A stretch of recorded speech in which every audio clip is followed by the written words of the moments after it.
Friends, do you think teenagers are really difficult to interact with? Or parents just need to find a different way to approach on how to relate with their children when they are going through this intense life stage? Teenage years are full of change for both parents and teenagers. Not only are your kids growing and changing physically, but they are developing their identity and becoming independent. The hormones that drive puberty and brings these physical changes also affect their feelings and way of thinking. Teens test their limits in decision making, emotions, and judgments. Today, I will give you some tips that I have found to be helpful as a mom of teens myself that will help you parent your kids without causing them to become reactive to explosiveness or shutting down and ignoring you. Are you ready? Howdy friends, Sidrel Esther here, and I hope you are doing great. Please consider to subscribe so as to join this YouTube family and press the bell icon so you won't miss any of my future videos.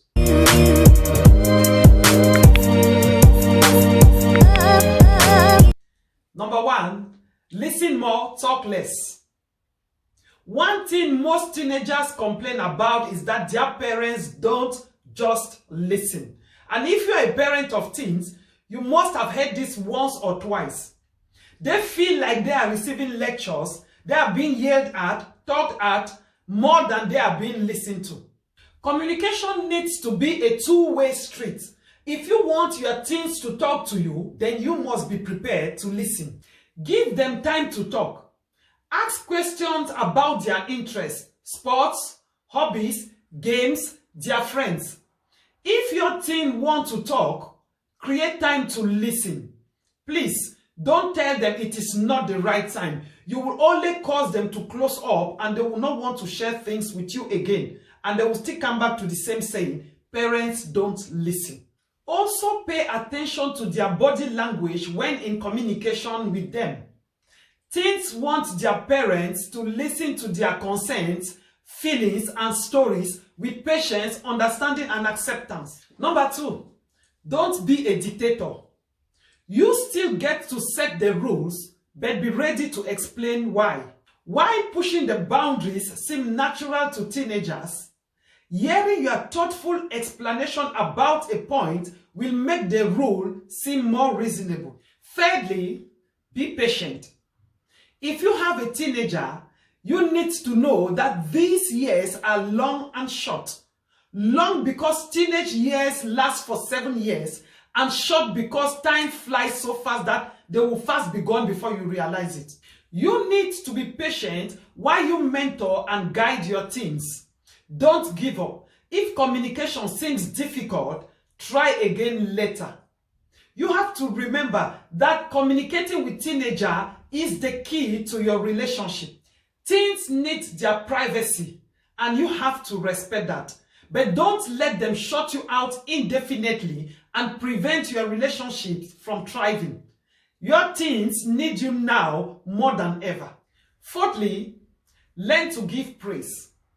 Parents tend to praise their children when they are much younger, but teens need their self-esteem to be boosted just as much. They might sometimes act like they are too cool to care about what their parents think, but the truth is they still want your approval. When I praise my eldest teen to show my appreciation, he will sometimes act like, oh, that's okay, well, no worry, that's okay. But I can see from his facial expression that he's very happy.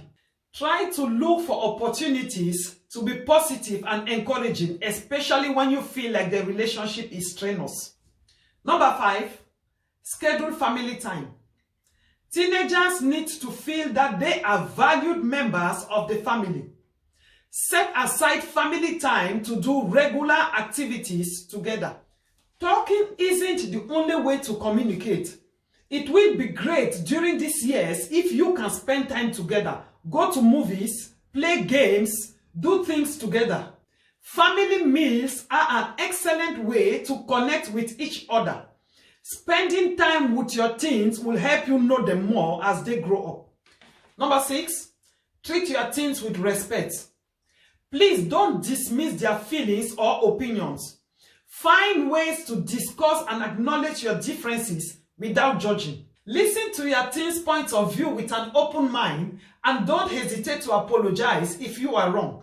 By doing this, they will know that you take their consent seriously, and this will only strengthen your relationship. Try to recognize your teens' knowledge and learn from it. Don't go around telling them that you know too much because you are the father or you are the mother. Some of us grew up with parents who knew everything. They were never wrong and we could not even say a word. Please, this is a new generation. Don't treat them like the way we grew up. Our parents were always right and children were always wrong. That is the way, at least, that I grew up. I don't know about you, but that is the way I grew up. But that is not the way we have to bring up our children. 7, be helpful. This is a big challenge. You have to be involved without intruding and let them know you are always available. Ask them whether they need some advice, for at times they just want to talk without hearing us giving our advice all the time. Ask them how they want to handle the issue they brought up. This will allow them to think for the solution themselves and leave them the choice to decide whether they want to get you involved or not. Number 8, don't react to anger with anger. Always remember that you are the adult and you have to model the behavior you want to see. It is sometimes very difficult to stay calm, but it is vital to do so. Pointing out that a particular behavior is stupid is not the best way to start a dialogue. You have to first of all find out and try to understand why they made that choice. Don't try to be judgmental. Stay calm and avoid to get frustrated. Your questions and voice tone might put your teens on the defensive and cause them to ignore you and shut you down. Number 9, be trustworthy.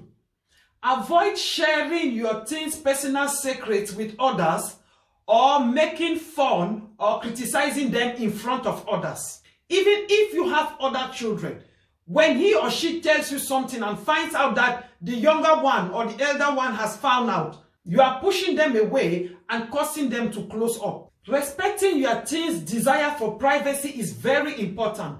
By doing this, you are giving them the green light to be more open and discuss issues like violence, drugs, sex, abuse, or severe mood problems. And finally, number 10, be observant. It is a normal process for teens to go through changes as they mature. But pay attention if you notice changes in her mood, appetite, or behavior. Likewise, pay attention to your son if you find out that he is no longer doing the things that used to make him happy or he is trying to isolate himself. If you notice a change in their daily ability to function, ask them to talk about it and be supportive without being judgmental. It could be a call for help. Friends, just remember that your teenager is a person growing into an adult. It is important that we show them some respect and give them space and time to dialogue with us. I hope that these tips will be helpful to you to have a better communication with your teenagers. Just remember to share and subscribe so as to promote this channel. Thanks for watching.